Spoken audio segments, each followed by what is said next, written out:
Guys, happy 100 days of Trump's presidency.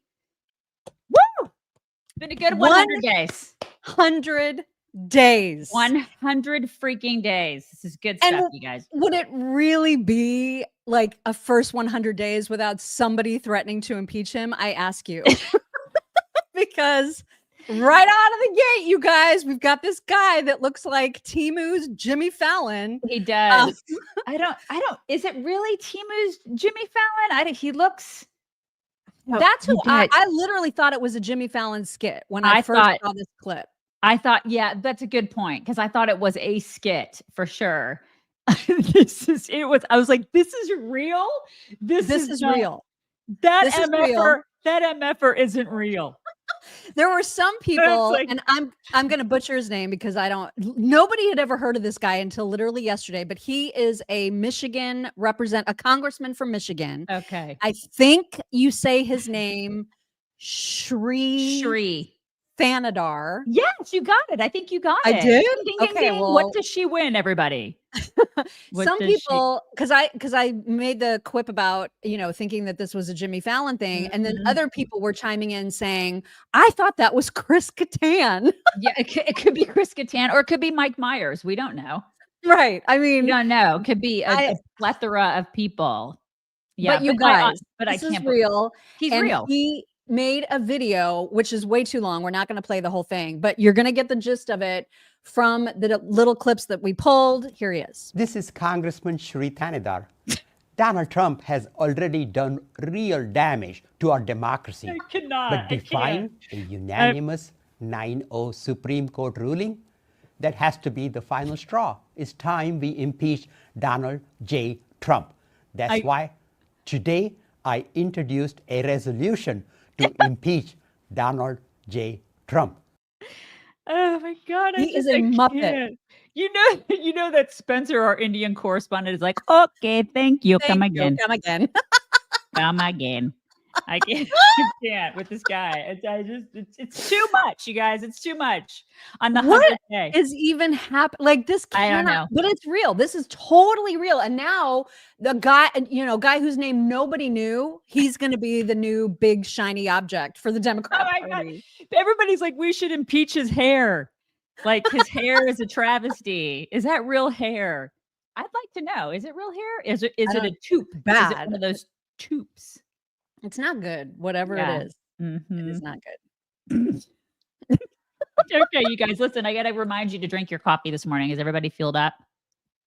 Are you filled up for your coffee? I am. You can start your morning. This is Blackout Coffee in here. I mean, it's in here. It's like almost gone, but you can get Blackout Coffee by visiting blackoutcoffee.com/chicks. Use code chicks at checkout for 20% off your first order. Also, you guys check out all the things Chicks. www.chicksontheright.com/links is where you can find us. And then please, you guys, you help us every time that you subscribe to this podcast. Like if you want to support us, make sure that you're subscribed to this podcast and then tell your friends, because that's how you can really support us. Thank you very much. Thank you for all the things that you do to support us. We appreciate all of them. Lots of headlines to get to, including this one. Representative from Virginia, Jerry Connolly, who has been in Congress for a long, long time, wrote a note to his constituents yesterday that he is fighting cancer and will not be back. Apparently, he thought that he'd beaten cancer and it has now returned. And so he said, quote, "The sun is setting on my time in public service, and this will be my last term in Congress. I'll be stepping back as ranking member of the Oversight Committee soon. With no rancor and a full heart, I move into this final chapter full of pride in what we've accomplished together over 30 years. And the reason it's interesting that he's going to be stepping back from that role as ranking member of the Oversight Committee is that he beat out AOC for it. And so a lot of people are speculating that she could be back big, like a big deal in the Oversight Committee. Right. Mm-hmm. So that's a frightening prospect, but that's the whole our collective defense of democracy. Listen, it sucks that this guy has cancer. It sucks. Cancer sucks. And so, yeah, that's terrible for him. But like the whole collective defense of democracy, can we just not with that? I know. Like, are you sick of that? Am I the only one that's sick of that? Definitely not. You are definitely not the only one. Yeah. Also, in other sort of, are they staying, are they going news, Senator Schumer, as you know, is on a lot of people's radar for somebody that they would like to see retire and GTFO. But he was asked by Al Sharpton to explain the reason that he ain't effing leaving, you guys. Not effing leaving. He's just not going to go, and here he is. Now, staying with that, Senator, as the party contemplates its future, you yourself has faced recent calls to retire or at least step down as Senate Democrats leader. You said you're staying put. Tell our audience why would you explain that, please? I'm staying put because I have been able to unite my caucus in a very strong fight against Trump. Really? And that's what we have to do. And I'm doing it every day in every way. What is this where he's just like, this is Chuck Schumer. But he puts them over his eyeballs. It's like, so his glasses end up totally making it look like he doesn't have eyes. You can't see it. Anyways, who cares what the people want, right? Who cares? You know what that is? That's an oligarchy. That's what he's talking about, is an oligarchy. Oh. That's all they have, man. It's just fighting Trump. They have nothing else. Plan, no idea, no help for the American people. Right. In any way, Congratulations on that being your legacy. Like, you basically just fought a dude that you hate. You're a loser. Good job. You're a total loser. Yeah. And now if they're not saying, we're taking the fight to Trump, they're actually inciting other people to violence. And that is what JB Pritzker did in a talk that he gave. I don't even know what this audience is. It doesn't matter. But the fact that he's saying what he's saying when we've already experienced so many whack jobs doing whack job things, this is not helpful. Never before in my life have I called for mass protests, for mobilization, for disruption. But I am now. These Republicans cannot know a moment of peace. Wow. I hope the disruption doesn't involve physical activity of any kind on his part. Well, I mean, not for him. He's recommending he wants everybody else to do it. Yeah. Right. It sounds very insurrection-y to me. Am I the only one? Well, no. And that's what everybody's saying about. I mean, that's the criticism of this, is that he's like, you're supposed to be reducing the temperature, remember? Right. He's not doing that at all. No, not Pritzker. Now there are as a new trend happening on social media, and it is of people who are prolific Temu shoppers. And I don't know if have you ever gotten anything from there? Temu, no. I have gotten a couple things from Shein in the past. Not a very good place to get things. No, I mean, typically the stuff is garbage. Although I've heard mixed reviews about Temu, that some people get pretty decent stuff from there. The problem is that Americans as a whole have become entirely too reliant on the cheap stuff from China, which is, of course, what Trump is trying to dissuade. Well, now, in order to get the polling even worse against Trump, now everybody's doing this thing where they're showing their screenshots of what it looks like to buy anything from Temu right now.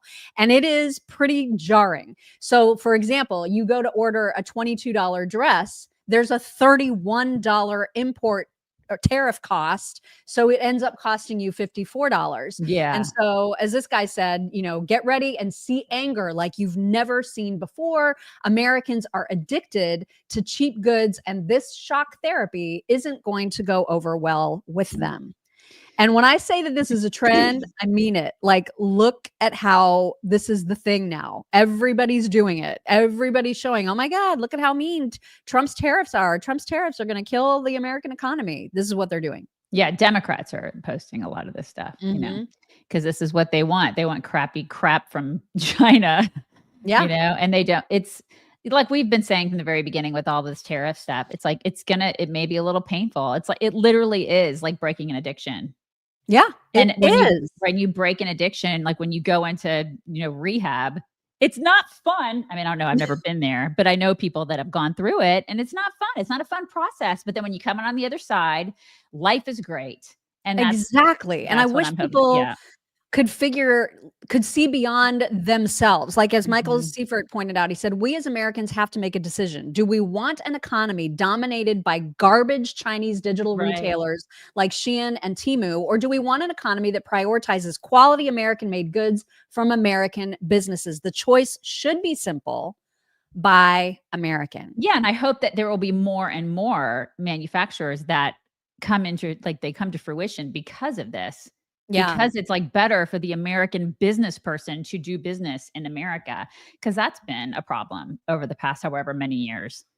You know, just for small businesses, it's hard.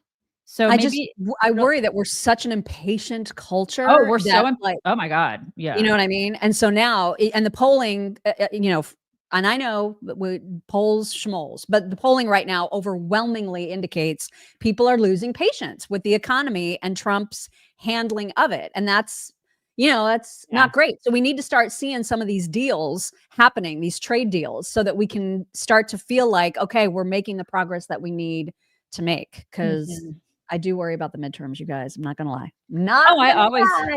You always should worry about the midterms when you are the party that's in control of things. You should always worry about the midterms. Yeah. Mm-hmm.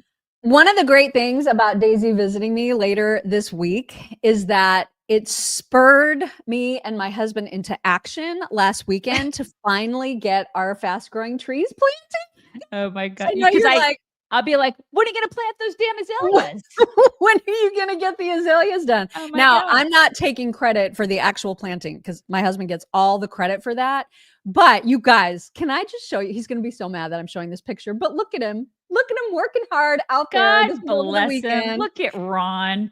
You guys know I went to elementary school with Ron. You guys can check out a podcast on that. But yeah, we grew up together. He did this was one of those days in South Carolina that started out like this beautiful sunny gorgeous day, but then randomly there was like a half an hour long rainstorm. I see the rain. Nothing stopped it. You can see the puddles. He was doing it in the sun, in the rain, and he dug holes. And not only did he plant the azaleas, you guys, he also learned how to plant irrigation or put down irrigation to get the sprinklers on a timer. So excited. These azaleas. Men geek out about the dumbest things. God. I'm sorry. Right? But yeah. Uh-huh. But look at how nice they look. Look at that. Go Ron. Hey, somebody asked if we can put, the links to all of our sponsors are on our webpage. Yeah, and they're also right here on our screen. If you're watching right now, fastgrowingtrees.com/chicks is the link. It's an amazing online nursery. It's the largest one ever.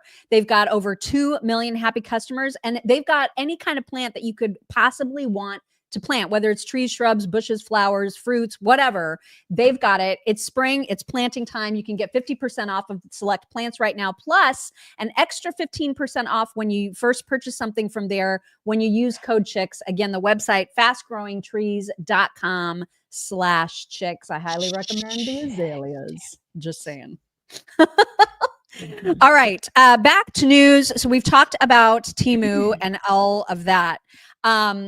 There's also, this is totally unrelated, but Fox News, the Fox News channel released a new ad yesterday for themselves. Did you see this? No, I didn't. Okay, I'm glad because I want everybody to see it all at once together for the first time. Everybody looks so good. I want whatever Very camera. airbrushed. Well, it's not even that they're airbrushed. They're just, I don't know what it is about the lighting. Yeah. It's just really good. Fox makes you look good. We've been there and they make you look good. Between the makeup and the hair people, they do magical things to you. It's true. Then you get on camera and you're like, I look pretty decent. And I don't look that way in real life. You know what I mean? No, it's funny. I thought, it's a pretty good ad. It's got all the players, all of your favorite personalities are in the ad. Here it is right now. This is a new beginning. Where common sense is our common ground. We're telling your story. is the most important story. And we're not afraid to tell it. Where American values unite us. And don't divide us. This is a time to come together. I love her. For me. For all. For all. For all. For all. For all. For all America. For all America. That's a great ad. Right? I thought Yeah, so it's a really, too. everybody does look really good. It's a really great ad. I want to like go get in a pickup truck, and I also want to know where Dana got her jacket because that's super cute. I The little know. suede And her jacket. hair was so I pretty. need I it. She's mean, gorgeous. Yeah. so gorgeous. Ridiculous. Yeah, totally ridiculous. You know how there have been so many attempts by various members in Congress to make a law or pass a bill that says, hey, we as Congress people should not be allowed to trade on individual stocks. You know how like this has been a long time thing. So now there is a new one that the acronym is so great. You guys, look at this. They named it Preventing Elected Leaders from Owning Securities and Investments, which is PELOSI. That is so fantastic. They named it Pelosi, you guys. Oh my God, I love this is why I continue to love people, is because of this. This is why. This is humanity right here. It's wonderful. Right? Yes. God, I just love that too. I love do it too. so much. Oh my God. So good. So good. So we'll see what happens. I mean, this should be a slam dunk for Republicans, which have the majority right now. And we already know that they have Democrat support in the likes of AOC and others. So, I mean, this should pass the House easily. Yeah. The problem is the Senate seems to be holding up like a whole lot of stuff. And I know that they're conducting their hearings and doing their whatnots and whatever their nominees and judicial this and that. So I don't know, but they need to get on the stick with some of the legislation that has already passed the House. This is ridiculous. Like, enough already. Do your job. Yes. You know? Yes. Sick and tired of it. Yeah. What's he looking for? He's looking under my ottoman. He's scratching his face. See him scratch his face. Do you have a scratch, buddy? Come here. Come here. I'll scratch your face. He's got an itchy scratch. He's got a scratchy face, you guys. Sorry. Poor. You're not supposed to be in here. You know what he might need a little extra dose of? What is that? Coat defense, always. It's This stuff mostly right here? mostly Theo. Theo uses it a lot. Yeah. Well, but if the itchy scratchies are traveling, the preventative / treatment powder from Coat Defense is magic, you guys. And I don't know if Coda would tolerate having it put on his face, but you could put it on all of the things that he sleeps in or around or on. And this stuff can take care of so much of the bacteria that causes dogs to have itchy, scratchy spots or hot spots, or like chew on their cute little toe beans when they get all the giant toe beans in his case. Right. But you know the popcorn feet smell, yes. right? It's not good. I love it, but I love it too. It's not. It's supposed to be not good. Yeah, we sprinkle the beds and stuff like that with it. Coat Defense is the best, you guys. Plus, they have balms that are really great for hot spots. They have a lot of. I'm sorry. He has no. He knows that this ad is all about him. No personal space with him, but yes, it's the best stuff ever. And the shampoo. And the shampoo. Yes, the shampoo, because it's so gentle. It was actually created for humans initially, and it was meant to be a super gentle daily cleanser that doesn't strip your scalp of all the oils that you need. And they realized this is absolutely great for dogs who often have that same problem with shampoos. Commercial shampoos often strip your dog of the necessary oils that they need. Don't do that. Use Coat Defense's shampoo. It's fantastic. When you go to coatdefense.com, use code CHICKS, you will save 15% off of your entire order. Coatdefense.com. You guys, I don't know what to think about Trump's involvement in the Canadian elections, but it did not go well. Okay. Mark Carney is officially and again and still the new Prime Minister of Canada. Ridiculous. They are apparently a masochistic, suicidal country. Right. It's the only way to look at it. He released an ad ahead of the election results. And what's interesting about both he and Pierre Poilievre, who was defeated, a lot of this election, and if you listen to some of the man on the street interviews of just regular Joe Schmo Canadians, this election was about Trump, which is crazy. It wasn't about Canada at all. Not even your country. Right. What It was in the all world? about Trump. And you'll see in this pre-election result ad that came up. No people are anxious right now. The crisis in the United States doesn't stop at their borders. An imminent threat for Canada's economy. 5% tariffs on all goods. Beginning to feel like 2008. They can become divided and weak. But this is Canada. And we decide what happens here. Let's choose to be united and strong. All right. Canada strong. Choose to fail. Good for you. Mm-hmm. Did you see that they had Scott Jennings? Why would they use Scott Jennings in an ad? Like, why would they do? I'm so mad at them for doing that. And they did it right when they were talking about divisiveness and being weak and divisive. Yeah, that's not okay. All right, don't mess with my man Scott Jennings. That's our friend. Yeah, not okay. Not okay. But so that was the ad that was released ahead of the results. But there was also this earlier interview. I guess this is some comedian that I have to say does a mean Trump impression. I mean, like it's really, really good. And so they were talking about, what is making Trump get so involved in this election? Here's a little bit of their comment. Trump, you got to take him seriously, take him literally and seriously. And so when he says the thing about our sovereignty, gonna make you the 51st state, quite frankly, you're the governor. He doesn't call me that. What the hell did you say to him? Because before all this, he was saying it's the 51st state, quite frankly, they're very weak. You're gonna call him the prime minister's the governor. And then you had a phone call with him, and he's like, the prime minister's not that bad, he's very smart, I'm looking for... What did you do? You have like new Polaroids of him? I don't want to see him, but do you have them? What the hell did you say to him? Well, one of the things, look, he respects strength. And yeah, but what'd you say? Well, first now, some people said that we have American bonds and that you maybe threatened to sell those off to kind of hurt the American dollar. And is there any truth in that? I couldn't possibly comment, but that's like... God, he was annoying. I'm sorry. Was it just me? Well, I mean, it was a lot. It was a lot. He's a lot. I can only handle that for like a minute at a time. Well, that was 30 seconds. So I don't even know if okay, 30 seconds at a time. Okay. Yeah, he was a lot. But it's interesting, like that little dig about, Canada has American bonds and Carney was threatening to sell them. He didn't totally deny it. You know what I mean? Mm-hmm. So what is the game here? And that's what I've been trying to figure out with Trump on this from the get-go. Because as we've talked about many times on the show, if Canada did somehow become the 51st state, they are overwhelmingly Democrats and liberal. Mm-hmm. And why would we want to do that? Right? Yeah, we don't want more liberals here. We don't want more liberals in this country voting for liberals. Voting for progressive communists. We don't want that. Yeah. Right. And there's some very crazy things at play because Pierre Poilievre, the conservative candidate, was 20 plus points ahead when Justin Trudeau was still prime minister. 20 plus points ahead. Yeah. It was a slam dunk. And then Justin resigned and Trump was like, Governor Trudeau, 51st state, and everybody panicked and voted liberal. And if you listen to the man on the street interviews in Canada, that's what it was about. Conservative people voted for Mark Carney because they believed he would be tougher against Trump. That's what this election was about.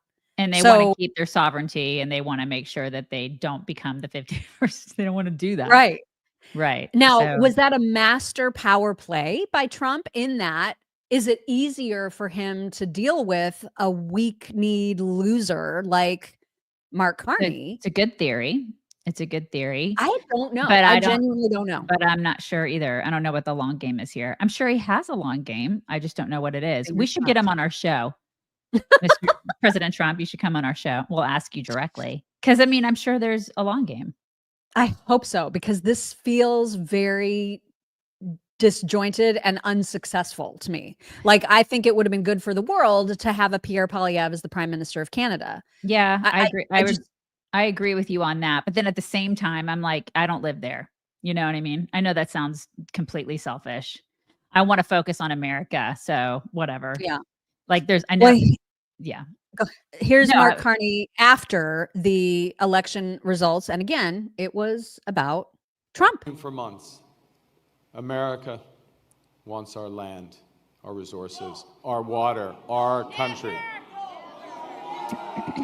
Never. But these are not idle threats. President Trump is trying to break us so that America can own us. That will never ever happen. And this is just a fun fact that he has a trans daughter, which I was unaware of. Oh my gosh, really? Okay, now we all know. Yeah, Mhm. he's that guy. I think they're gonna implode at some point because they can't continue to go down this progressive path and not have ramifications for it. So I think that your first theory about Trump could actually be part of the long game. Perhaps he can manipulate and deal with a weaker liberal leader that, in the realm of like the country is failing, basically. Yeah. Because Pierre would have turned it around. Oh, yeah. I mean, he had actual conservative plans and ideas and policies to put into place to save Canada from itself in many ways. Right. And so, why the United States wouldn't want that for a huge partner like Canada. I mean, I guess you can explain it by Trump wanting Canada to be part of America, but that seems like such an impossible, not realistic thing. And so remember how he said that he was going to be talking to Jeffrey Goldberg and that reporter.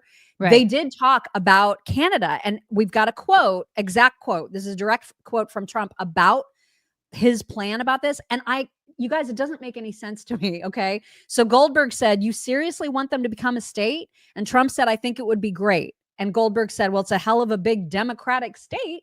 And Trump said, "A lot of people say that, but I'm okay with it if it has to be, because I think, actually, until I came along," Goldberg interrupted and said, "I'm no political genius, but I know which way they're going to vote. They have socialized medicine." And Trump said, "Until I came along, remember that the conservative was leading by 25 points.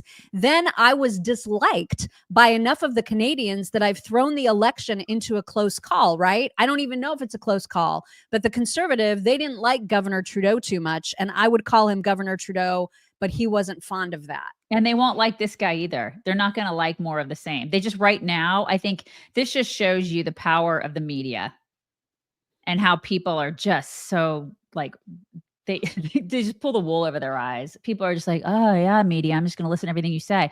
So, I mean, I think that he's saying, that guy's getting on a podium saying like, they're going to steal Canada, all the resources from us.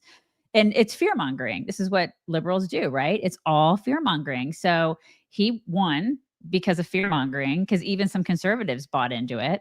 And now I think they're in a weaker position as a country. And so definitely they're in a weaker position. So we'll see what Trump does with that. And maybe that's helpful to Trump for them to be weak. I mean, that's the only thing that makes sense to me about this whole power play and this trolling move that he's doing.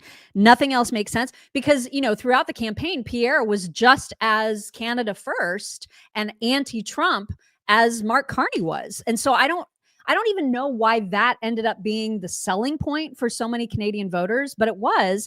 And in his concession speech, Pierre also, criticized Trump. Here is just a tiny little piece of that speech. "We will always put Canada first as we stare down tariffs and other irresponsible threats from President Trump. Conservatives will work with the Prime Minister and all parties with the common goal of defending Canada's interests and getting a new trade deal that puts these tariffs behind us while protecting our sovereignty and the Canadian people." It is too bad because I actually do like Pierre Poilievre. I know. I love him. Yeah, I've always liked him. I think he would have been good in that position. But, it's like I said, I don't live there. We got to worry about America right now because we're a big hot mess. We're a big dumpster fire that needs to be cleaned up. I mean, the first 100 days have been great. He's starting to clean that up, but it's going to take a lot more than 100 days to clean up this gigantic dumpster fire that Democrats have left us in. Yeah, it's true. And actually, I know their government system works completely differently than ours, but just for the point of comparison, their parliament also, the Liberal Party won in big numbers. So the Liberal Party maintains control, kind of like if Democrats had won Congress, that's kind of what happened in Canada in the election last night. So they really,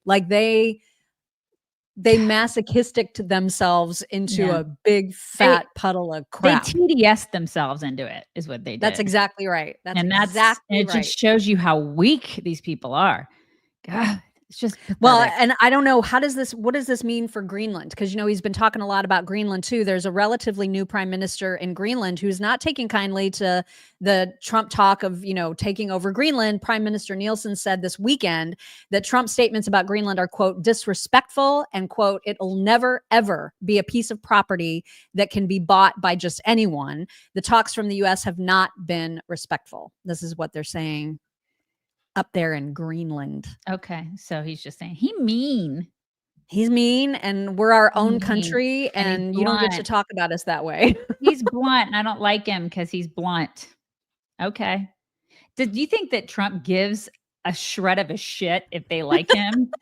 Do you think he cared when he made all those business deals and he became really successful? Do you think he cared if people really liked him? I mean, some people, I think he cares if they like him, but like other people, he's just like, I'm going to come in here and I'm going to do what I'm going to do. Otherwise he wouldn't have been successful. So, okay. I just wish I knew what he was trying to do exactly with Canada and with Greenland. I said, we got to get him on the show. We'll work on that. You guys, if you are getting the sniffles, this is the season for allergies for sure. But sometimes it's not just allergies. Sometimes it's like a full blown sickness. And I saw a headline on Daily Mail this morning where they're trying to like really get everybody riled up about bird flu. They're saying, oh my God, there's 70 human cases. Basically, everybody needs to hunker down and prepare for this to be the next pandemic. Oh my God. It's just in time for Trump. Right. Exactly. And so let's just remember what we all went through with COVID and how the government and Big Pharma kind of conspired together to make sure that drugs that were helping people weren't available. And I will never understand that. I will never forgive the government for that. No. But there's a way to make sure that you and your family are protected by having some of those drugs on hand when you need them. And particularly now, as we're in the midst of all this tariff war and we don't know where our drugs are going to come from. If China gets really, really pissed off and angry, that's where so much of our drugs come from. Stock up is all I can tell you. And the best way to do that is not to try to beg your doctor for a zillion prescriptions. Go to allfamilypharmacy.com/chicks. You can stock up on over 200 medications. And these are prescription medications. These are antibiotics. These are hydroxychloroquine, ivermectin. Yeah. It's the drugs that can be hard to get when times get crazy. So have them in your readiness kit along with your ReadyWise food and your water supply. Have everything you need ready to go when you need it. allfamilypharmacy.com/chicks is the website. Chicks10, that code Chicks10 will get you 10% off of your entire order. So they also say they store for years. So don't worry about that. Yeah, it's like 5 years. Yep. They have good shelf life. Yep. Definitely. All right. Let's talk about the border for a minute. Yesterday, there was an interestingly and out of normal, I guess, timing of the Karoline Leavitt presser. So she had an early morning presser yesterday. It was actually during our show. Didn't realize it was even happening until after we were off air. But the reason for it is because they decided to put on the White House lawn all of these signs that showed pictures of all of the arrests that they've made of some of the worst illegals. And so they had all their mugshots essentially saying arrested, arrested, arrested, along with a little caption that said, here's the bad stuff that this creep did. And I thought that was a brilliant power play. It's absolutely brilliant because they have to report right in front of it. Exactly. So brilliant. And so at first, the deputy chief of staff was on with Brian Kilmeade to explain, here's what's going on. And here's what he said. Last month, we had the lowest border crossings on record. And that's a result of not new legislation, as Biden said we would need, but just a new president getting the job done. We've reunited over 5,000 children with their families or a safe guardian since we came into office. We're cleaning up our communities. We're getting rid of all these guys. I mean, look at these. These are all heinous crimes. These are violent crimes. That would be a Law and Order episode. And we have to get all of them out of the country. So yeah, we do. He has a mandate to do that. So do it. And Democrats who get in the way, we know where you stand. Get out of our way, Yeah, get out of the way. I mean, This is all Trump wants to do is make us safe. And they're like, well, we're going to have to block you at every step of the way from keeping our own citizens safe. It makes no sense. Number one job of government is to do that. and they're not doing. They haven't been doing it. That's what we pay them for. It's like, okay, well, earn your money, keep us safe, do what you're supposed to do, get rid of these losers. Mm-hmm. Well, this did not sit well with some of the other mainstream media outlets. Here's MSNBC initially finding out about it, initially reporting on it. Has put up about 100 posters of what they say are unauthorized immigrants who have been arrested for violent crimes. You can see them there. They put them up on the driveway of the White House. If you look here, that's the West Wing just at the forefront, the executive mansion itself to the left. But what's particularly noteworthy about this location is it is right directly behind the positions where TV correspondents do their hits from the White House lawn. So therefore, no matter what network you're on, that includes MSNBC, if you're doing a hit from the White House right now, those pictures will be behind you. The White House doing a briefing in about a half hour about what they're doing here. Yeah, show us on the doll where the signs hurt you, dude. Right. He's just so butthurt by this. They're all, oh my God, there's signs of like actual criminals and what they did as a crime. We have to like have that behind us. Yeah, you do. You do. Well, it got really ridiculous because after that report, then MSNBC and CNN, other stations decided to start blurring out the photos in order to protect the murderers and the rapists and all the other crimes that they'd committed. You got to protect them, not Americans, but the people that had been arrested for their heinous for crimes. things like child sexual assault. I mean, screw the children, screw the women, screw the people who have been murdered. We got to protect these guys, you guys, who came in illegally to begin with. Oh my God. You can't make this up. Kayleigh McEnany was absolutely losing her mind. And so here she is reporting about it. Very important. What the White House is doing here, the communications team, they're showing their work. Now, you might not be able to see it on your screen, but the descriptions of these individuals, first-degree murderer, sexual abuse of a child, kidnapping and rape, murder, rape of a child, distribution of fentanyl, sexual assault of minors, lewd acts in front of a child, sexual contact with a child. In other words, not good actors. And we know that 73% of those arrested during the Trump era are people with pending criminal charges or criminal convictions. But look at this. I have some brilliant commentary from none other than Joe Scarborough's team over at Morning Joe. They had a guest on.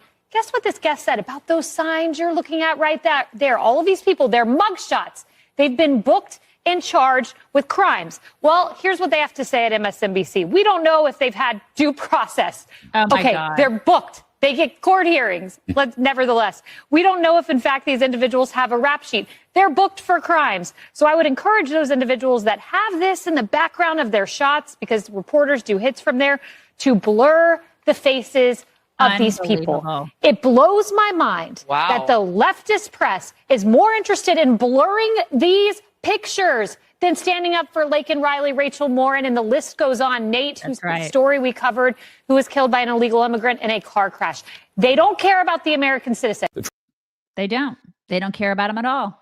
She's absolutely right. Yeah, and that's I like the way she said at the beginning. This is this administration showing their work. Mm-hmm. They're actually saying, "Look, we've arrested these asshats, and we they're told you we'd get rid of them, and we are right." This is what we're doing. You gave us a mandate. We're doing it, Americans. So it's like, sorry, you're so butthurt about that, MSNBC, Mika and Joe. Oh my God, the criminals. Oh no. Well, they're not the only ones. It was Jake Tapper also. Here is his reporting on it. It is approaching its first 100-day mark with a full court press on the issue of illegal immigration, and they really don't want you to miss it. So they subtly and tastefully deck the White House North Lawn with dozens of yard signs featuring photos of people that the Trump administration claims are in the country illegally. Each poster saying arrested and listing the alleged offensive with which they have been charged. Oh my God. CNN's working to confirm the identities and if there are actual allegations against these people. Until then, we are blurring their identities. Can you imagine? I wish I could do something, but I can't. I don't know what to do. Selena's so upset about this. I'll try everything I promise. Selena, God bless her. She's still crying. Oh yeah, she's still crying. Reports are that she's still crying. Yeah. Could you imagine being like a parent of a child who was hurt in some way by one of these jackholes And then the media, the American legacy media is like, we have to protect them. Oh my God. I would, as a mother, there's a mother out there that was her child. There's like a husband, there's a brother, there's a grandma, there's people in their family that are seeing those guys and their pictures, and they know what they did because it affected their families. And these jerks in the media, the American media, who were all complaining over the weekend. Oh my God. Well, I guess the only thing that we really screwed up was maybe a little bit of the Joe Biden thing. Really? You screw up every day, American media. And this is just one example of like a gajillion examples of why everybody hates you. Yeah. And we actually have more reaction to that whole Axios reporter getting the award, because that was talked about a lot yesterday. A lot of people that were in that room reacting to the fact that they got called out. They just can't help themselves. They have to be in defense mode. I mean, it's just no self-reflection skills whatsoever. Nope, not a bit. And back to those criminals that have their, mugshots on those posters. These are, I can't believe that the default of the mainstream media is to assume that they're all perfectly fine people that this White House has just decided randomly to accuse of stuff that they didn't do. I mean, come on, like, use your actual brains. Yeah, lefties. but people will believe that though. They'll believe it, that you're going to see like all these man on the street interviews of these, 20 and 30 somethings going, they're innocent and they're just taking people out of their houses and they're sending them to El Salvador. This is what Trump is doing it himself.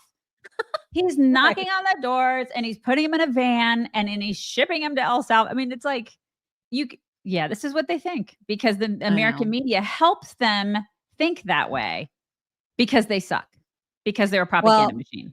I will take the Trump administration trying to put bad people away any day over the people that are trying to protect the bad guys. I mean, I don't get protecting the bad guys. And that is a reason that I like using Aura as my own personal shield of my own personal information about the bad actors that are out there on the dark web. So nowadays, all it takes is like a computer for people to really F your entire life up. And that is why it's important to have Aura as a shield. They are friends of ours. They are sponsors of ours. Aura.com/chicks is where you can go to start a 14-day free trial to see if any of your personal data has been leaked onto the dark web. And then if it has, they will show you the steps to take in order to protect your information. You're probably, I mean, I know I get, do you get those like texts that say, here's a link for you to pay your unpaid toll? Yeah. This is a new one, right? And I'm like, delete. But I mean, it's so easy to scam vulnerable, trusting, naive people, particularly elderly people that might be getting a text and thinking, oh no, but did I not pay my toll when I was traveling to see my grandkids? I hate that, but this is how these monsters operate. And so you want to be protected. You want your family to be protected. Aura.com/chicks is where you can start that 14-day free trial. Check them out. So Karoline Leavitt's presser, the one that was early, 8:30 in the morning presser, that is unheard of. It was a very different sort of presser. It was focused on immigration and all of the steps this administration has been taking to try to keep us safe. It included Tom Homan, but Karoline opened it up just to talk about some executive orders and other steps that this administration has taken to keep us safe. Off 100-day week with a focus on the president's historic effort to secure our southern border. Later this afternoon, President Trump will sign an executive order on law and order and another executive order on sanctuary cities. The first EO will strengthen and unleash America's law enforcement to pursue criminals and protect innocent citizens.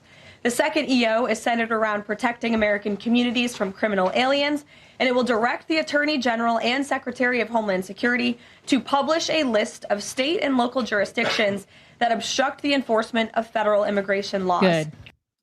Good. Love it. Quit obstructing. God.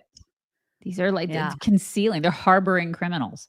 Yeah. And Tom Homan, I mean, he is a jewel, isn't he? Right? He treasure. Is a jewel. Yes. He's an absolute, I just love him. He is a legend, this guy. I like that you said he's a jewel. He is a multifaceted diamond. He is. Like what's the best kind? The I don't, like a D the color the or Hope something like diamond. that. I don't know. I have no idea. I'm not really into diamonds, but yes, he's that.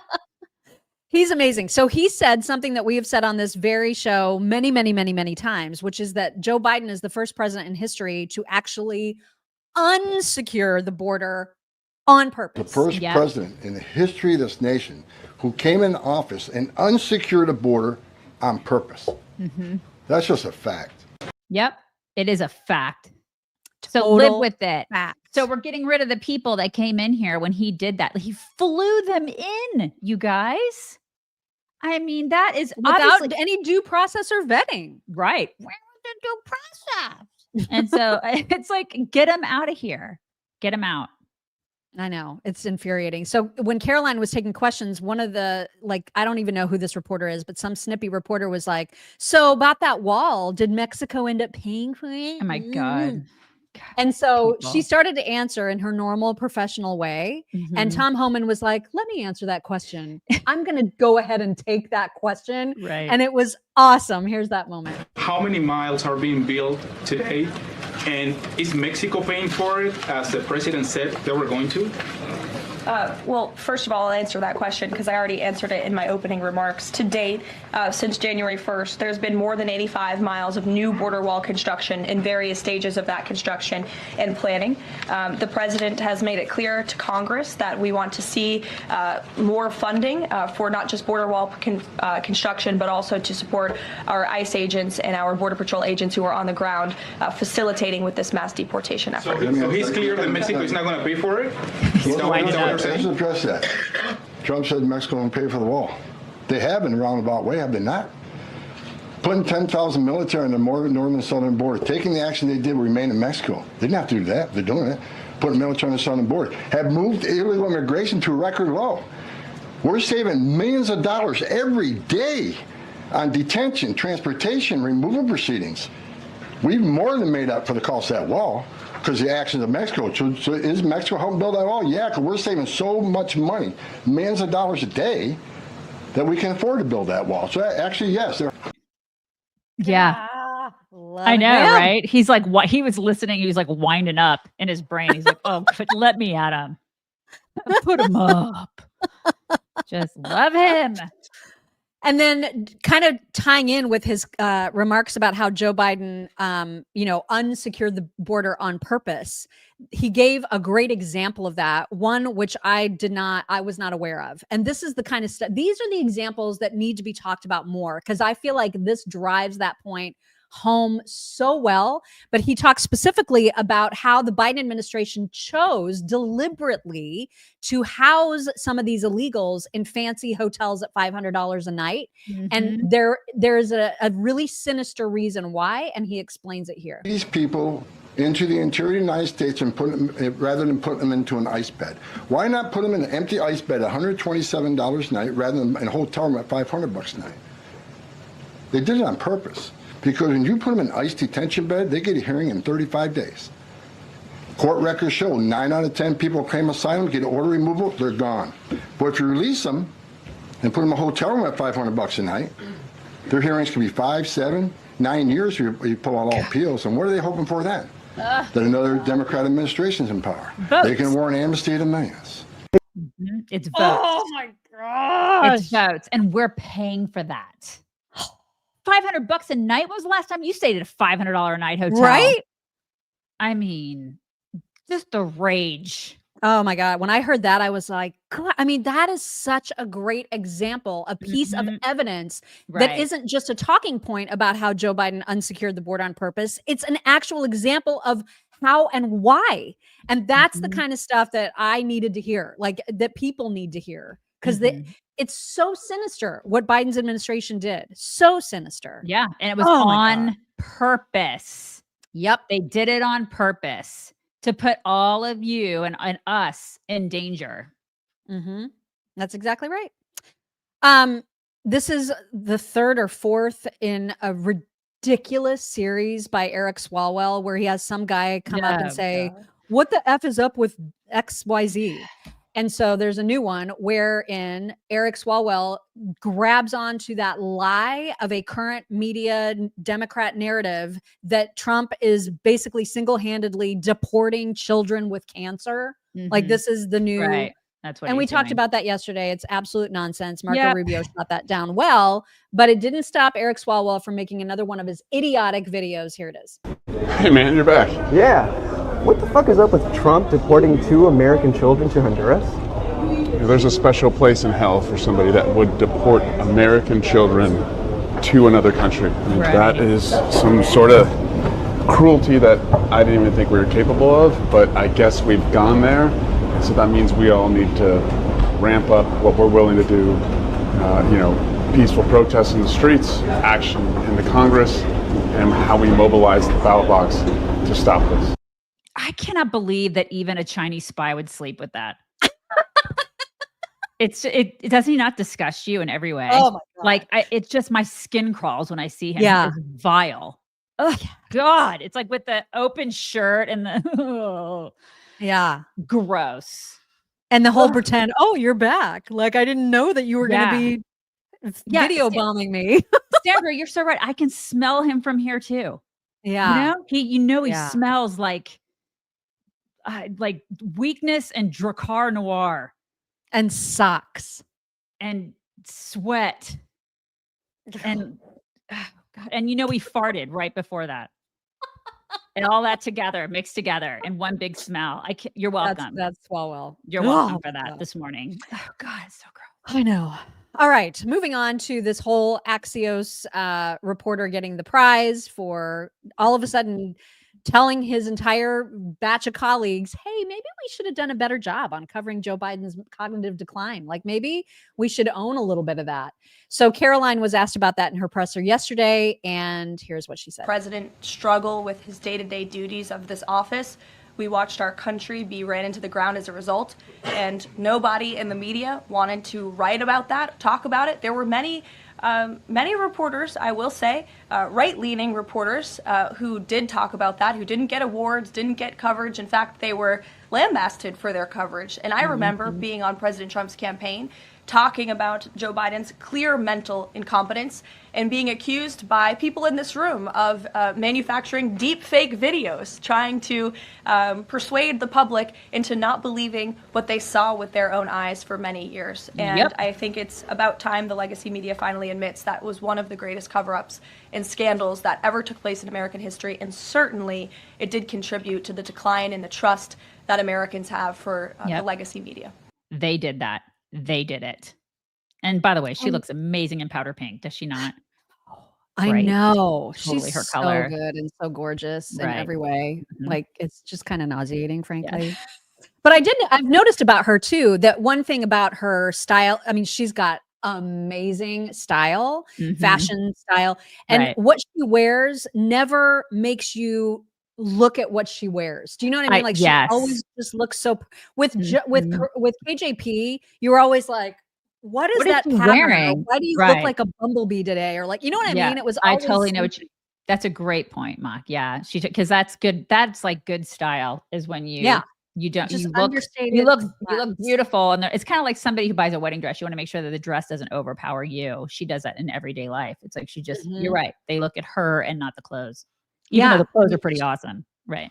I know, right? I mean, and on Easter, she wore that powder blue. She looks so just beautiful. Anyway, a little obsessed with her. I recognize.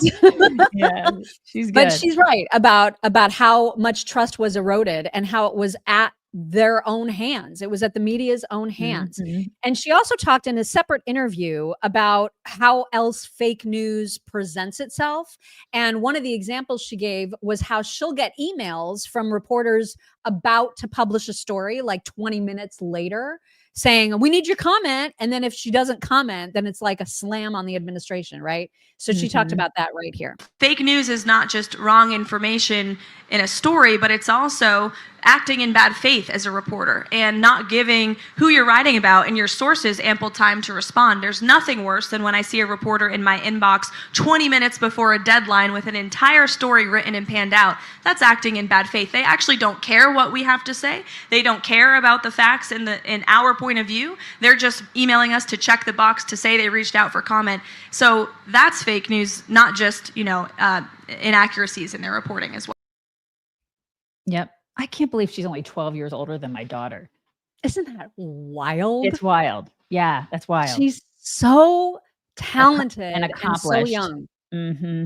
And well-spoken and just, yeah, she's amazing. Yeah. So Harris Faulkner, another absolute classy beauty on Fox News, also reacting to the Axios reporter story. And you can tell she's just like, I do not have the patience for this bullshit. You can she won't say that. Tell. Right. She's never. We'll say it for her because that's who we are. But yes, I totally agree. He totally classes it up, but also makes the point. And here's Harris. We, myself included, bear some responsibility for the faith in the media being as low as it is. He said, it reminds us that every White House, regardless of party, is capable of deception. Really? There was no deception going on because we could see what was happening. It was more than deception. It was lying. It was cover up. It was manipulation. It was complicity on the part of a very liberal, market of media. And honestly, Lawrence, at the end of the day, I think we see that there's no fairness there, and that there's not even a fight for fairness. There should have been a standing O for thank you for bringing all of us to the brink of reality and truth.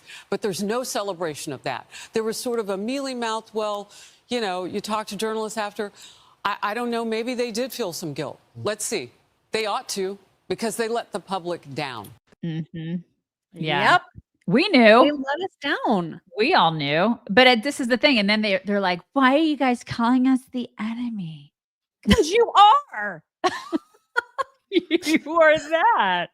She is so classy, the way that she handles things. Yeah. We are not. And KJP wasn't even about just deep fakes. It was about cheap fakes. Do you remember that whole nonsense too? The cheap fakes? Yeah, the gaslighting. The gaslighting was off the charts. We dealt with it for years. We've done with so many things. I mean, the Biden thing, you're right. One of the biggest scandals in history. But then on top of that, there was like the Russia stuff, which they reported en masse for 3 years? We heard that. Like Rachel Maddow, that's all she talked about for like 3 years. And then when it became like oh no, you're not supposed to talk about that anymore. You've been found out. Then she was, I'm just going to pretend that didn't happen. I'm just going to pretend. Dude, you've been talking about that forever. You can't just like brush it under the rug. You lie. It was a lie and a cover-up, just like Harris said. This wasn't just about, maybe we just didn't notice his cognitive decline. No, really? You freaking helped cover it up, you losers. Yeah. Chuck Todd, obviously not handling this well, as you might imagine, trying to own it a little, but like also getting a little screechy. Here he is. Media failure. This is a failure of the Democratic Party. And I just sort of the virtue signaling that some people have done to try to say that the media missed this story. They didn't miss this story. David Ignatius wrote, I just refuse to accept this stupid premise because it's a manufactured right-wing premise in order to stain the media. The media's got plenty of things to attack them for, and there are MSNBC and CNN and pundits that absolutely carried water for Joe Biden, but they're not journalists. They're former strategists that carried water for Joe Biden. The journalist, David Ignatius, wrote a very high-profile column in October of 23 saying, is he really running again? This doesn't seem like a good idea. People like me were promoting Dean Phillips's campaign because he was running Wall Street Journal did a bunch of coverage. So it's not like this.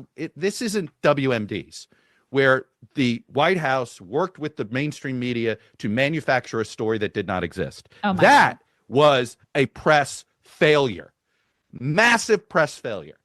This was not that failure. This is an attempt by some to virtue signal, and it's this horrible sort of pitting different news organizations against each other, when ultimately the people at fault are Chuck Schumer, Nancy Pelosi, Jill Biden, Joe Biden, Kamala Harris, every elected member of Congress. This guy.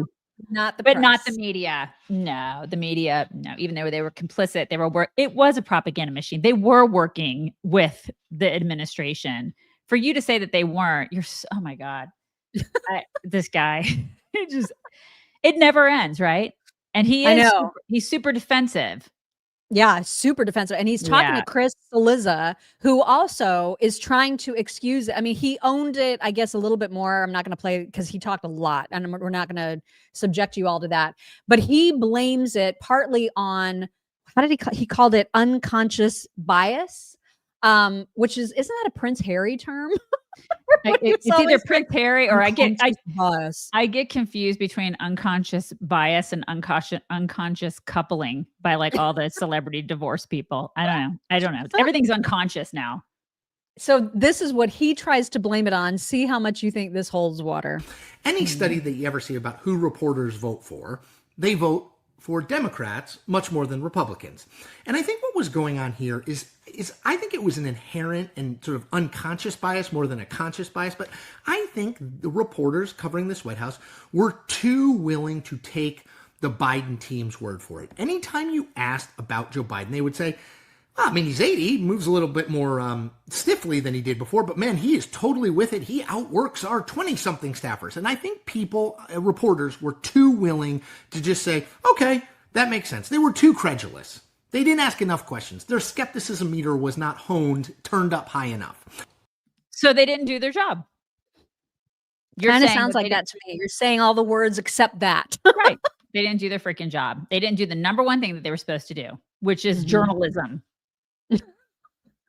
Which is ask more questions. Right. That's what Especially if you are seeing things with your own eyes, which we know all of them did. Yeah. All of them did. I just don't know if a lot of the journalists nowadays that are trained to be journalists in these colleges, these universities, these liberal universities, I just don't think they're coming out with journalism degrees that were the same journalism degrees that they had 30, 40 years ago. You know what I mean? It's totally different. Totally. I agree with you. And I worry that that's true, not for just journalism, but all kinds of fields of study, like medicine, for example. I really worry about that. Yeah. Because we're aging and we're going to need a lot of good doctors. And yikes, you know? Yeah. I Just have yikes about that. I know, me too. I have all the anxiety about that. I'm like, just take my vitamins and try to stay out of doctor's offices because so many, I'm like, you really are a doctor? Like what? You're really? 4. Are you sure? Do you have papers? Can I see them? Because oh my God. Yeah, you are. You're 12. Oh my God. It's terrifying. All right. Another story that we covered yesterday was about these 2 judges that have been arrested for like legit crimes. And so naturally there's a lot of liberals who are super mad about it. One of the questions that Peter Doocy had for Karoline Leavitt was, how far is the Trump administration willing to go? Would they also potentially arrest federal judges or even Supreme Court judges? And I thought she handled that question really well. Here she is. Circuit judge for allegedly helping illegal immigrants get away. As you guys look at other judges, would you ever arrest somebody higher up on the judicial food chain, like a federal judge or even a Supreme Court justice? Well, that's a hypothetical question. Again, I defer you to the Department of Justice for individuals that they are looking at or individual cases. But let's be clear about what this judge did. She obstructed federal law enforcement who were looking for an illegal alien in her courthouse. She showed that illegal alien the door to evade law enforcement officials. That is a clear-cut case of obstruction. You don't have to be a lawyer to understand that. And so anyone who is breaking the law or obstructing federal law enforcement officials from doing their jobs is putting themselves at risk of being prosecuted. Absolutely. Perfectly legitimate, straight up answer. This is a black and white thing, you know? Right? You don't do that if you're a judge, you don't help the criminal. Why are we having this conversation? You know what I mean? It's absurd. Amazing? Yeah, it's absurd. Is. Welcome to 2025, everybody. Where up is down and down is up, you know? And we had so many clips yesterday of people explaining thoroughly what the charges were, what exactly she did, how she ended up causing a police chase that could have been dangerous for all kinds of people, regular people out on the street. It is clear cut. And yet one of the idiots that went to El Salvador, she wasn't even known before that debacle, but it's Maxine Dexter from Oregon. She's one of the congressional reps that went out there to El Salvador. She is trying to suggest that these accusations are vague, that like, We don't really understand even what the charges are, you guys. I could not believe this was a real clip, and yet here it is. Judge being taken into custody without clarity of what the charges or what infraction there has been is without question a very dangerous signal about what's happening. And I agree with you. It's a through line. Like, the people willing to protect immigrants from being deported without due process are the target here. Oh yeah, Oh you're my such a God. target. Yeah, she's such a target. Okay. So isn't that the chick that said she was going to stay in El Salvador until Garcia came back? So Yes. why is she in the United States? Why is she here? Because, I don't know. that seemed like her terms were acceptable. She should have stayed there. Just stay. And I hear they have margaritas there. I don't know. Really good Same. ones. And guys who wear shirts from Kohl's to cover up their MS gang tattoos. Right. Just with these women. I know. Well, at least there's Ellie Honig, who legal analyst for, I think, CNN. He was on with that Smirkonish guy and saying liberals are kind of being dumb about this. And so for him to say that, I thought he deserves some credit. Here he is. Hypocrisy to me comes out, Michael, because I've seen a lot of garment renting. Oh, he from liberals, let's just say it. How dare he arrest a judge? It is an intrusion on the sacrosanct nature of our courts. I agree that you have to think harder about it and be more careful about it as a prosecutor. But these are the same folks who were gravely intoning when Donald Trump got arrested. No man is above the law. Well, no judge is above the law either. And I know plenty of judges who, if a non-judge had done this, had shown someone a back door to help them get away from arresting agents, would bring the house down on them. So, look, I do think it's a fair point to say that's a precipitous line to cross if you're a judge or if you're a prosecutor charging the judge. But I think the prosecutors, based on this complaint, we always have to say it's a complaint. They have to prove it. But I think the charge here is warranted. I do think this judge committed a crime. I've seen some really interesting gymnastic style contortions to try to explain why it maybe isn't a crime. I mean, that'll be litigated at a trial, but I don't see it. Look, when you look at this whole complaint, I don't see any way to objectively look at this and say the judge did not have intent to block this arrest. It's cut and dry. It's cut and dry. Yeah, it's just that liberals are going to make excuses for criminals. This is what they Always. do. Mm-hmm. Always. This is their go-to now, which Yep. is such a weird And if weird you're hill on, to die on. if you're on that side, why? Why is right. Yeah. Why? Mhm.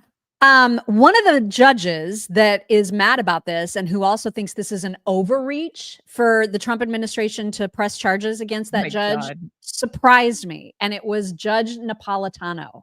Do you remember when Oh my we God, were when in we the met makeup him. room with Judge Napolitano? We were doing our book tour and we were getting makeup done and hair done at Fox Studios. And he was in the makeup chair behind us. Uh-huh. And he had just lost a bunch of weight and we were asking him about his weight loss. Mhm. And like, I was inside, but not outwardly marveling over how low his hairline His is. hair, This is he what we has do. no forehead. He has no forehead, you guys.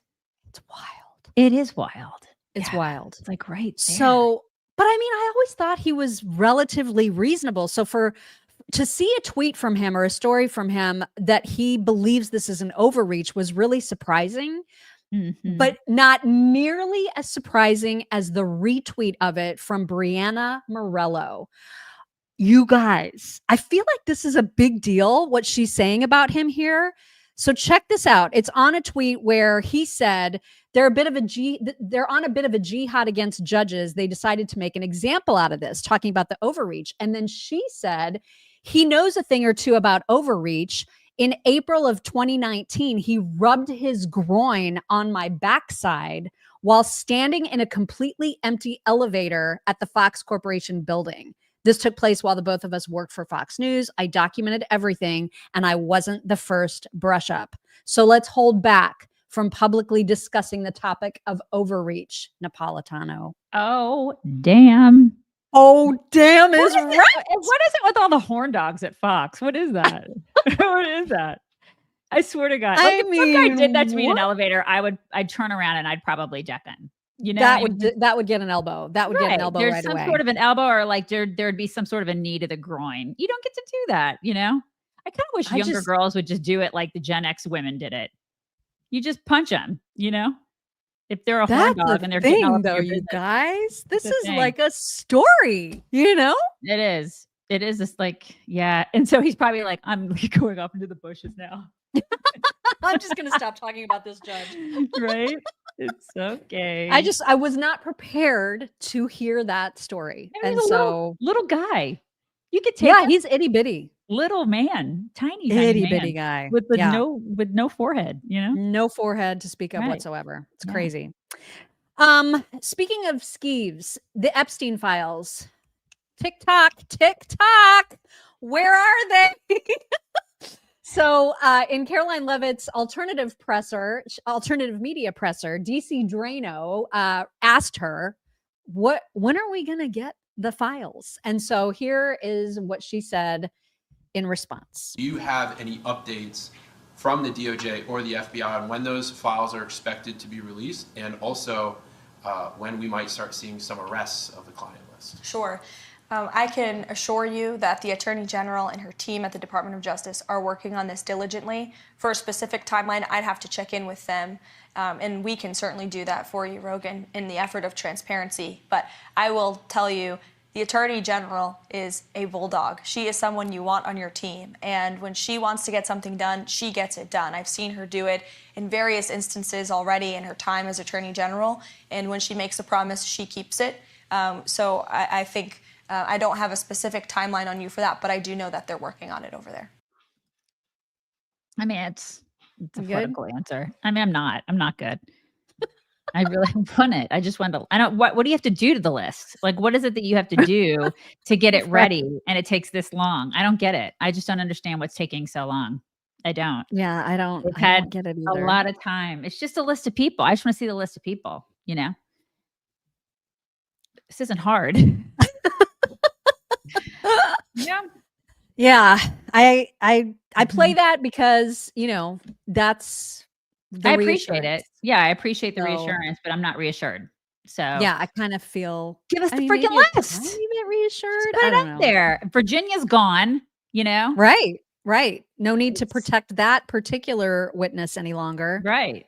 So, yeah. Let's just get it done. One of the other news stories, of course, that hit, I guess, last week was the fact that people got to pay their student loans. So Joe Biden, all of Joe Biden's orders about, you know, forgiving people's student loans, those are out the window. People got to start paying on their loans. And there's a woman who claims that she, as a Black woman, is one of the most highly educated members of the populace. She has a fail-safe idea how to avoid paying them. Here she For is. the record, we will all file bankruptcy and we will all go back to school. You're not getting a dime from us. What? I have 3 degrees. I'll go get another one. I'm a Black woman. Black women are the most educated populace on this planet. Not true. We go to bed, wake up, and decide, okay, we're bored. Let's go get another degree. Are you kidding me? I will take 2 to 3 credits per semester, per year, until the next administration gets here and figures this all out. You're not getting a dime from me, Donald Trump. Because see, what you don't understand, while you are trying to crush the middle class and destroy the lower class, we're thinking 10 steps ahead of you. You've been wanting that degree, go get it now. If you've been wanting that 2nd or 3rd degree, go sign up now. Sign up part-time. Get those credits. Stay in school as long as you need to wait out this administration. May 5th, you're going to be in for a rude awakening. Trust me. Trust her, you Okay. guys. She knows everything. She's She's very wrong well about educated. she's wrong about Black women being the most educated racial or ethnic group in the United States. It's actually Asian Americans. Which is of no surprise whatsoever. Right. It's Asian Americans. Yeah. So she's wrong. And you think with like 3 degrees, she'd be able to like use Google? I don't know. Well, she's also wrong about bankruptcy because student loans are one of the few things that a bankruptcy filing will not erase. You don't get student loans forgiven when you file bankruptcy. Sorry, you're still going to owe your loans. Right. Again, with 3 degrees, maybe she would have learned that along the way, but apparently they don't teach common sense with degrees. Just keep getting degrees and think other people are going to pay for them. Get degrees in stupid shit. That's Well, helpful. and how is this helpful to people who are like hurting, right? They're hurting to even pay their student loans. So they're Right. going to pay for more school? What? Mm-hmm. Like what? How does this make sense at all? Because it makes you smarter, Mock. That is absolutely crazy. Also, there is nothing like a good Charlie Kirk smackdown, and some of them they just hand their stupidity to him on a platter. Other times he gets people before they even realize they're being got. So we've got two clips to share from Charlie. One was when he was on the Whatever podcast talking about disparity between men and women's pay. And, because there's a lot of women who are like, equal pay, like this female soccer players should make just as much as the men, even though they don't bring in nearly the same amount of revenue. So he put it back on the skanks that usually appear on the Whatever podcast. Most of them are all like OnlyFans skanks. Yeah. And so he had a perfect question for them. Here it is. Company that employs OnlyFans models, and then they take a cut and they do all the work for you, okay? And they employ male and female OnlyFans models, and they both work 10 hours a day. The female OnlyFans models will earn $1 million a year for the company, and the males will only bring in $100,000 a year for the company. Should they have to pay both of them the same because it's equal work for equal pay? Or should they give more money to who's actually bringing money to the door, the women for the company? We got to think about that. Get your one brain cell working. I don't have like an opinion on like that kind of stuff. Like, I think you both know the answer. You're just afraid to say it. That Like, women should be able to earn what they earn and they provide. Who'd have thunk it? Go figure. Yeah, they were like, my brain is breaking. I can't think like that. It's too abstract. Charlie. Lady parts. Yay. Wow. But you guys, we've seen a lot of dumb people get got by Charlie Kirk, especially when he goes on campuses and he allows an open mic situation and people just come and like throw their accusations and arguments at him. I've never seen anyone as dumb as the person you're about to see, who insists that if you have a cyst on your uterus, it is the same as an abortion. if anything, if I had a cyst on my uterus, that would be considered an abortion. No, it's not. Yes, it is. No, it's not. Yes, it is. Look at, okay, anything that is involving the uterus. Well, no, in order for it to be an abortion, it must be a human life. No, God. anything that is involving the uterus and you have to get rid of it, it is considered abortion. Abortion has been a big thing for a long time, and it affects people, and it hurts people. So has murder and slavery and child sacrifice. That is completely different. Like, she's probably a med student. Oh my God, don't say that. Seriously, she's probably like an advanced medical student or something. And she's like, it's the same thing. Oh my God. That was terrifying. Absolutely terrifying. She made it into college. Like, that alone is terrifying. Aren't you guys terrified by that? She was like amongst other college students. I'm assuming she's a college student. She made it into college. Remember when that used to mean something? Am I the only one that remembers that? When you used to have to apply and do things and like know like basic facts. Have merit. You used to have merit. Right. She probably has 3 degrees. I can't. And lots of student loans for sure. All right. We're going to get into MyPillow Toks a little bit differently than we normally do, in that we're going to have a video which asks a question about habits of men and women and how they differ. And I feel like this is one of these topics that is going to result in a zillion people commenting on how the dude is wrong or the dude is right or whatever. I, for one, agree with the dude. In this case, your mileage may vary. This is all about how you use toilet paper. Okay. Oh, okay. It's all about toilet paper. Oh, here we go. It's going to cause mayhem. It's going to be a throwdown in the comments. Here we go. Here we go. Here we go. I'm convinced that women do not know how to use toilet paper. If you're going to go to the bathroom, number 2 styles, show me how you go about using the toilet paper, please. So what you do is you take it and you do this Oh, round thing no. like this. No, all no. right? And then you pull it off. Here you go. And then you wipe like this. No. And then you put it in the Toilet. Oh my gosh. That is why we've been running out of toilet paper so fast. What do you do? First of all, I don't need 8 squares or however many this is, but I probably take, let's say, this amount of squares. You fold it once. It's Charmin Ultra Soft. It does not. You fold it one time, you wipe. Okay. You fold it again. You wipe. I feel like there's. You fold it again. You wipe. Again? Yes. And the That guy longer needs the some more squares, the wiping. more time you can fold it. And guess what? At this age of 33, I'm like, I don't get it on my fingers. But if by some crazy chance I did, that's why we wash our hands. That's why we wash them. Okay, and I mean, he's not entirely wrong. He's but not I prob- entirely wrong. But I don't do the roll around thing. But I probably use way more toilet paper than I should. I probably Really? Oh yeah, without question. Do you use as much as she pulled off? Because that was a lot. I do. I use a lot of toilet paper. Wow. I don't want any of that getting on my hands.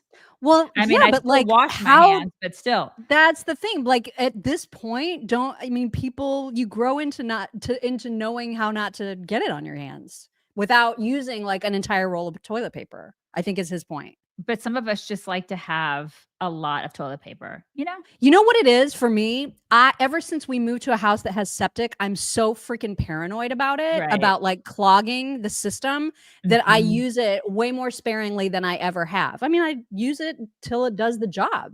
Yeah. But like, I have never taken a whole big bunch and rolled it into one giant cushion like that, like he showed that the girl did. Yeah, I do that all the time. Really? Yeah, all the time. Yeah. But I mean, we live on a system where it's septic, and yeah, I don't have to worry about the other things anymore, though. All of the other feminine hygiene issues anymore. You know what I mean? Yeah. Those you're not supposed to put in there. You're not, if you're on a septic, but you know, I mean, I have never seen somebody roll like a whole bunch of. I feel like that's a privilege of first world countries. Like we're allowed to use as much toilet paper as we want to use. You know what I mean? If I want to use a lot, I'm going to use a lot. If that is my splurge, I'm going to splurge, you know? Okay, well, when you get here, could you just be mindful of our septic? Miriam's going to be like watching. What are you doing in there? How many squares are you using? She's going to be like monitoring my toilet paper. Yeah, she's going to be monitoring all my toilet paper usage. Mm-hmm. Anyway, I just feel like that's going to be one of those topics that people are going to weigh in on for like days after the fact. We're going to get emails and like this is always the stuff that somehow people grasp onto for reasons I cannot understand. But whatever. And here's another one that is very much like that, although it's not going to cause as much controversy. There is in every family someone like my husband who knows how to load a dishwasher correctly, and not even just correctly, but like methodically and like anally. Right. You know what I mean? Like in the most obsessively like organized way. It's like Tetris. Yes. And then there are people like me who don't know just how to throw do it in. that. Yeah. So you're going to see those two examples right here. This is my husband right here. Like it looks perfect. The Scandinavian architect. And then that's me. A raccoon on crystal meth. That's so fantastic. Yeah. I'm kind of in between. I'm probably not as organized. Yeah. But I have to remind my family to put crap in the dishwasher all the time. Oh, yeah. Yeah. So, and I think you're probably that way too. You probably put stuff in the dishwasher, but for the most part, when it comes to like home, like maintenance, you're kind of a kept woman.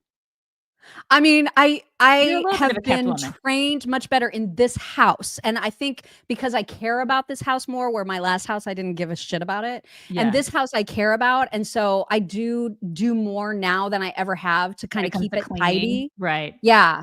And then Ron bought one of these little things for our dishwasher that says clean or dirty. So I know if it says dirty on it, I can load it. You know what I mean? I don't look in it. I like can see, okay, at this plate that I just used, I can put immediately in. Yeah. So yeah, I do better now. I'm much better than I was for sure. Yeah, it's going to be interesting to see her in action this weekend, you guys, at her house. Which I guess we should remind people, there's not going to be a show on Thursday because that's the travel day. I'm driving. So, yeah. I'm not driving we'll have to a show South tomorrow. Carolina, but I'm not driving all Right. the way to South Carolina, but I am driving a lot to get to airports and whatnot. So I will be going. Yeah. I'm doing a big travel day on Thursday. So we'll be off. Yeah, so we'll have a show tomorrow, like always, but then Thursday we'll be off, and then Friday we'll have a show together. Okay, so that'll be super fun. That will be fun. All right, now back to some more traditional talks. You guys all know and love the guy who makes fun of white women for not being afraid of anything. Right? So we've got a couple of examples from him today. These are kind of amazing. What are you doing? Look at that face. White women ain't scared of a damn thing. I don't care what the hell it is. It's true. She's sitting right in front of a 700-pound bear and she calm as a damn pilot. Look at that face. Oh, what a sweet what baby. What are you doing? Close the door, hon. Close the door. You're so I love cute. him. I totally love him. I love you. Close the door, hon. Oh my So god. that's the first one. And I watch that woman's videos all the time. The woman that is like the bear whisperer, she's amazing. Because those bears like listen to her. She will tell them to close the door and they will. I don't just keep them out of your house. What are you doing? Yeah, right? You guys, He flaps. He totally flapped you guys. He's wanting to talk to you guys. Like his He's so face is on the mic. Would he eat the mic? Like, or would he chew on it or anything? No, but he had his mouth like right up on it. I was like, you can't talk. All right, so that was a bear. And then we have this woman. Look who's here. Oh no. What is it? You'll see. Oh my God, lady. What are you doing? Beautiful. That cat is like, you're gonna be a snack. I mean, it's waiting to spring, you know. White women ain't scared of shit. I keep telling y'all. Who the hell looks up at a mountain lion and goes, Right. Look who's Oh, here. you're so beautiful. Hi, honey. Hi, Deborah. Deborah. How are you, sweetie? Who does that? It's white women. White women. Deborah. It's Deborah. Deborah the mountain lion. Okay. So much. Hi, Deborah. Oh my God. And then remember, it was like a couple weeks ago where we played this woman whose name is Amelia Sampson. You should go follow her stuff because she's hilarious. She is me. I think we're the same person because we played the video of her where she discovered that bees play. Remember? Oh, yes. So I'm seeing her stuff all over my feed now. Her name is Amelia Sampson, and she finds these stories about animals that I adore, and she adores them the same way that I do. And she is me. And so she has found a new story about animals that just makes you go, oh my God, you guys look. And to me, have you ever seen how baby owls sleep? No. My God. No, I had not. Oh my God. They apparently do this because their heads are too heavy, so they have to lay on their tummy. Oh I understand that they can't. grow up to be ruthless killing machines. I love But owls. for a moment of their life, they're just sleepy little friends with heads that are too big for their bodies. What are you tired about? You're just a baby. Look at your fuzzy legs. I want to pet your fuzzy leg. Look at this tiny On a little related fuzzy note, butt. did y'all know that this is how giraffes sleep? I don't know what the alternative is, but this is ridiculous. Just had to share this grid from when I looked this up. It's so consistent. Except for this guy. I don't know what he's doing. Are you good though? Are you okay? This is how. Oh my gosh. Oh, there's another one? Which is terrifying. I don't know why this is so unsettling to me, but it is. It looks like they're getting beamed up to another planet. It's true. Which, take me with you. You know what I mean? Like, is there room in this spaceship? What kind of spaceship has them in there? I love The her. owl. Oh my God, the owls, the big owls, you that guys. just are like flattened to the ground. Oh my gosh. Oh my God, I love that. them. I love that so much. All right, it is time for thank yous and then a huge correction. Oh, You guys, what did we I am do? a complete moron, and I will show you why in a second. But first of all, something went wrong on locals. I don't know what that's all about. What the heck? There was somebody on Locals that tried to thank, and I can't see it now. So we'll get to that someday. But here is the first Venmo from Danielle Tagye, who said, "Hi chicks, I've been a subscriber for the past 5 years. Thank you for being the voice of truth with humor. Knowing you guys and what you like, I highly recommend Ransom Canyon on Netflix. Friday Night Lights meets Yellowstone. So good. Keep up the truth, ladies. MAGA." I'm going to check it out. It's probably more me than you. Yeah, that's because I've not seen either of those. So. No, she's never watched Yellowstone or Friday Night Lights, but that's probably more me. Yes, Danielle, thank you for the suggestion. Yes. Okay, so the mistake I made, I am a complete idiot. You see, guys, knee replacement Steve. Yes, Neve. Who you named Neve yesterday. Right. Uh-huh. And I went, he gave me, his like daily update yesterday, and I went to go write him back to tell him, oh my God, did you see that you've been assigned a new name and it's Neve? And I sent it, and then I actually looked at his name. Oh no. It's not Steve.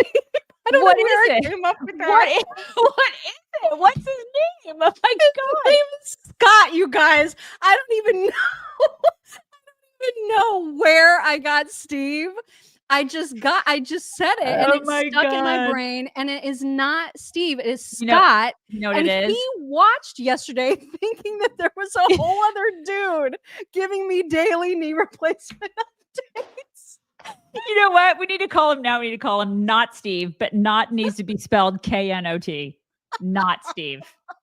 That's what we need to call him. Anyway, this is him. And this so is him. Shout out to Scott.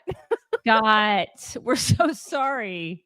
I'm so sorry that I misnamed you, but like but I still think we should call Scott like Neve. I think just because of who we are as people, we're still calling you Neve, Scott. I mean, we're gonna have to. We're gonna have to. Yeah, because it's Scott. I feel terrible. I just don't know where I got that. And then I immediately, because I was so proud, right? I was like, listen, what Daisy named you. You're now Neve. And then I sent it. Like, and then why? I saw the email, like the name on the email, and I was like, what the F? So then I immediately wrote back and I was like, I just realized that I'm a complete moron. I'm sorry. I don't even know where I got Steve, but anyway, this is Scott. Love this story. Steve. Hi, Scott. Your new name is Neve. Welcome to the program. Hi, we're the chicks on the right. This is what we do. Hello. Anyway, because I can't see locals, I'm sorry for whoever sent us a locals tip. Something happened and there's an error and I can't see it, so it's now you. Okay, Tim Foolery. My youngest daughter announced that she is currently making a brand new chick on the right. A baby girl will arrive in October. Finally, a granddaughter. Tim Foolery, congratulations, granddaughters. You know what? You don't dress them, you decorate them. That's what you do. Uh-huh. And that means that she can wear a neckoration. She can wear a neckoration. That's true. Yeah. Pam Johnson, the older millennial will be on the Charlie Kirk show today at 1:30 Eastern. I told him to not cuss so much. Alarm is set. Third shifter here. Yeah, I wonder what you say about us, Pam. Yeah, I mean, cussing is part of his charm. It is part of his charm. Yeah, I definitely, it's fine. Susan T, as a person with a foot fracture for 8 weeks and having another 8 weeks to go with the cast, I pray I won't need surgery. This is not how I wanted to spend my 60th birthday next month, but here we are. Thanks for the morning laughs. I know, man. My birthday is gonna suck. Is it gonna suck? Really? I mean, yeah. Okay. I'm gonna be a week in. It's gonna be rough. It'll be rough, but it's at least you did it, and it's like you're on the path to recovery. So you're not like sitting around waiting until September to do it. So you got to look on the bright side. You know, that's true. Okay. True. Leah Shallak. I bet Jake Tapper never used the word alleged when he talked about Russian collusion or January 6th. Mm-hmm. You are correct, Leah. Right. That is assured. So right. Mm-hmm. There we go. Thank you, everybody. I think we're done. Yep. Thank you. Okay, Thank you guys. you. All right, we're bringing it in. Right, we're bringing it in, right, Coda? Coda's very excited to bring it in. You guys have a wonderful Tuesday. We'll talk to you tomorrow. Hello, beautiful people. This is the Chicks on the Right's Indian correspondent. Thank you for watching or listening. Be very sure to like, subscribe, and ring the bell to stay up to date on all of their delicious content. Okay, thank you. Come again.